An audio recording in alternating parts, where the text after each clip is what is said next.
안녕하세요.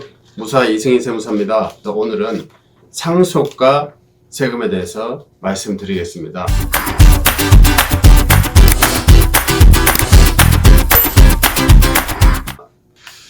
먼저 배우자가 있는 경우의 상속을 예를 들어서요. 상속과 세금을 비교해 보도록 하겠습니다. 상속세에 있어서는 기본재산 10억까지는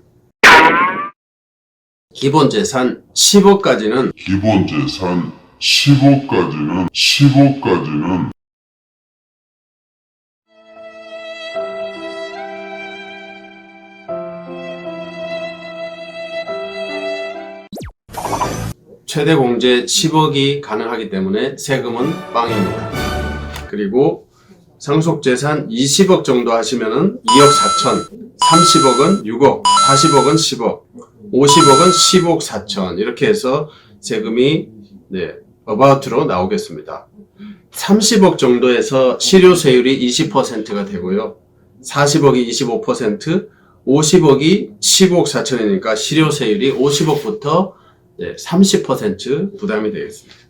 그리고 상속세도 최저 징수 금액, 국세청에서 세무서에서 최저로 받는 금액이 만원짜리가 아니라 신사임당 5만원짜리부터 받습니다. 4만원까지는 세금이 나오더라도 받지를 않습니다. 5만원 신사임당부터 받고 있습니다. 다음 상속재산은 과거 10년 이내 상속인, 민법상 상속인에게 증여한 금액을 합산해서 상속세를 전부 정산하게 되어 있는데요. 다만 상속인이 아닌 자에게 증여한 금액은 절반, 과거 5년까지만 소급해서 누적 정산해서 상속세를 정산하시면 되겠습니다. 여기서 중요한 포인트, 절세 포인트가 있습니다. 이렇게 과거에 증여한 재산을 상속재산에 다시 합산해서 상속세를 정산을 하게 되는데요. 물론 정산하면서 나온 세금에 과거에 낸 증여세는 공제를 해줍니다. 그런데 중요한 포인트 하나 있습니다. 과거에 예를 들어서 10년 전에 5억짜리 아파트를 증여를 했습니다. 상속인에게. 그렇게 되면은 이번에 상속이 일어나면은 과거 10년 전에 5억짜리 아파트 상속재산에 포함합니다. 포함해서 상속세를 계산하고 과거 5억을 증여할 때 낸 세금은 다시 빼주는 거죠. 공제를 해줍니다.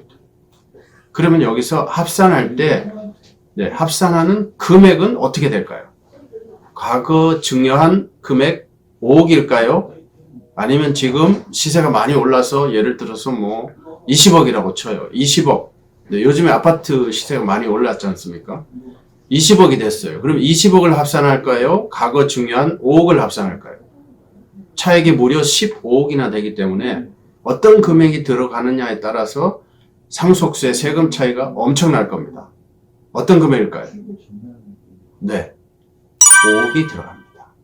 금액이 오르기 전 증여한 금액 5억이 상속재산에 포함되기 때문에 시세 20억으로 하는 것보다는 훨씬 세금이 줄어드는 거죠. 이것이 바로 사전 증여의 엄청난 절세 포인트가 되겠습니다. 상속재산에 합산 배제되는 과거 증여재산이 있습니다. 상속에 합산하지 않는 과거 증여재산은 기본적으로 합산 배제되는 증여재산은 들어갑니다. 요거는 다음 페이지에서 제가 한 번 더 보여드리겠습니다. 상속에 합산 배제되는 두 번째, 공익법인이 장학법인 등 공익법인이 출연받은 재산입니다. 출연받은 재산이 합산되지 않는데 만약에 주식, 비영리법인, 내국 영리법인의 주식을 증여받았다. 이 경우는 주식 비율 5%까지만 합산 배제합니다. 5% 초과하는 금액은 합산하는 거죠. 누적 합산하게 됩니다. 예를 들어서 10% 주식 가치를 증여받았다. 그러면은 5% 초과하는 10% 빼기 5%, 추가 5%는 10년 누적 합산 정산에 들어가게 되겠습니다. 장애인이 증여받아 자기 자신을 수익자로 지정한 종신으로 신탁한 재산 합산 배제됩니다. 자신을 100% 수익자로 해야 되고 그 다음에 신탁 기간은 종신, 죽을 때까지 종신으로 해야 됩니다. 만약에 생전에 신탁기간이 만료가 되면 얼른 갱신을 하셔서 종신으로 연장하셔야 됩니다.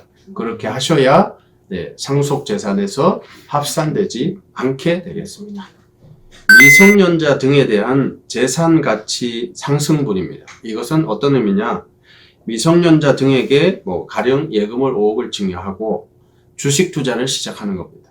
주식 투자를 해서 사고팔고 해서 직계 존속께서 부모님께서 주식을 5억 주식을 10억 20억으로 뻥튀기를 했어요. 이렇게 부모님이 노력해서 자녀분의 주식 가치가 올라가면은 기업은 재산가치 상승에 기여한 부분을 증여로 봐서 세금을 매기는데요. 이러한 의제 증여 금액은 증여세의 10년 누적 합산에는 안 들어가고 일회성으로 한 번 증여세를 내고 끝난다. 이런 뜻이 되겠습니다.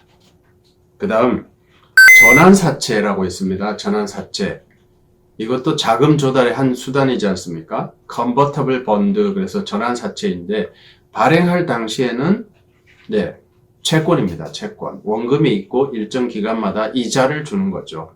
그런 전환사채가 만기가 돼서 정해진 기간이 돼서 시가 초과로 주식을 받거나 시가 초과 주식 전환하거나 또는 시가를 초과해서 비싸게 양도하는 경우 얻는 이익. 이것도 증여 의제 이익으로 증여세를 매기는데요. 이것도 한 번 일회성으로 증여세를 내고 끝납니다. 10년 누적 합산은 하지 않습니다. 그 다음에 두 가지 일감 몰아주기와 일감 떼어주기가 있습니다. 특수관계 법인과의 거래, 비즈니스, 세금계산서 발행이죠. 거래를 통한 이익의 증여 의제 금액, 이것은 일감 몰아주기라고 부르는데 이 또한 일회성 증여로서 일회성 증여세 납부로 끝납니다. 특수관계법인의 사업기회 제공, 좋은 오다를 하나 주는 거죠. 좋은 오다를 줘서 돈을 벌게 하는 거죠. 이익을 보게 하는 거죠. 이 경우도 증여 의제로 증여세 과세 대상인데 일회성 증여세 납부로 한 번의 증여세 납부로 끝납니다. 일감 몰아주기, 일감 떼어주기 이러한 증여도 있다는 점 유의해 주시기 바랍니다. 그 다음 마지막으로 상속재산에서 공제해주는 금액 상속공제입니다. 이 정도는 일반인들도 알아두시면은 세테크 하는데 유익하게 활용되시리라고 생각됩니다. 먼저 기초공제 2억이 있습니다. 기초공제 2억은 거주자, 비거주자. 비거주자도 기본적으로 2억은 공제해 줍니다. 그리고 가업상속재산 공제가 있는데요. 이것은 개인사업자 또는 법인사업자 둘 다 가능한데 10년 이상 영위한 사업장, 개인사업자, 법인사업자는 무려 200억을 공제해 줍니다. 무려 200억. 그리고 20년 차는 300억. 30년 차는 무려 500억. 500억을 공제해 줍니다. 여기서 200억, 300억, 500억은 순자산 가치, 개인사업자는 순자산 가치로 보시면 되고 법인사업자는 재산 가치가 주식에 녹아 있기 때문에 주식 가치로 보면 되겠습니다. 배우자 공제라고 있습니다. 배우자 공제는 최대 30억까지 공제 받을 수 있습니다. 배우자 공제는 조건이 있습니다. 상속세 법정 신고 기한, 상속 개시일이 속하는 달의 말일로부터 6개월간의 신고 납부를 하셨어야 되죠. 그 법정 신고 기한이 지나고 나서 다시 6개월 지난 거의 12개월 정도까지 이 상속재산을 분할하는 조건으로 최대 배우자 공제 30억을 해준다는 뜻이 되겠습니다. 참고로 배우자가 재산을 하나도 안 받았어요. 이런 경우는 최소 5억까지는 공제해 줍니다. 최소 5억입니다. 다음 5억짜리 공제가 하나 더 있는데요. 일괄공제 제도라고 해서 기초공제 2억과 기타 인적공제, 직계존속, 직계비속, 장애인, 자녀인적공제라고도 부르는데요. 이것은 기초공제 2억하고 기타 인적공제 포함해서 5억이 안 되면은 최소한 5억은 일괄공제로 빼주겠다. 이런 뜻이 되겠습니다. 단 이 일괄공제 제도는 배우자 단독 상속시는 해주지 않는다는 점 유의하시면 좋겠습니다. 마지막으로 순금융재산 공제입니다. 순금융재산이란 순금융자산에서 순금융부채를 뺀 금액을 순금융재산이라고 부르는데요. 최소 2천만 원에서 최대 2억까지 투입니다.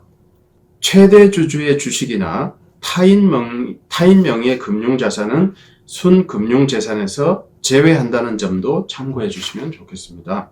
순금융재산이 2천만 원이 안 돼요. 그냥 그 금액 공제해 줍니다. 그렇기 때문에 무조건 2천만 원을 공제해 주는 것은 아니라는 점도 참고하시면 좋겠습니다. 이렇게 상속재산에 대해서도 간략하게 살펴보았습니다.